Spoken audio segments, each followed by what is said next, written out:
একটি ছোট্ট গ্রামে থাকত সীতারা নামে এক মেয়ে। সে খুব ভালো বাগান করতে পারত এবং তার স্বপ্ন ছিল এমন একটি বাগান তৈরি করা যেখানে পৃথিবীর সব ফুল ফুটবে। প্রতিদিন সে কাজ করত, মাটি কোপাত, পানি দিত, যত্ন করত, কিন্তু কিছুতেই তার কাঙ্ক্ষিত স্বপ্নের ফুলটা ফুটত না। একদিন খুব ক্লান্ত হয়ে সে নিজের বাগানে বসে কাঁদছিল। ঠিক তখনই চাঁদের আলোয় হঠাৎ বাগানের এক কোণ থেকে জ্বলজ্বল করে এক আলো বেরিয়ে এলো। সেই আলো থেকে আবির্ভূত হল এক পরী।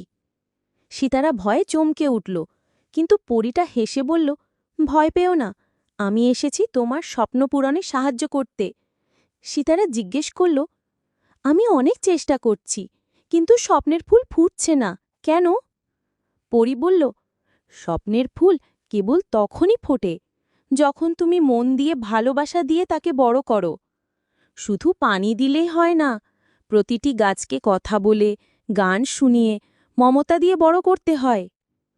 পরী সেই কথা বলে অদৃশ্য হয়ে গেল। এরপর সীতারা প্রতিটি ফুলের সঙ্গে কথা বলা শুরু করল, গুনগুন করে গান গাইত, প্রতিদিন ভালোবাসা দিয়ে যত্ন নিত।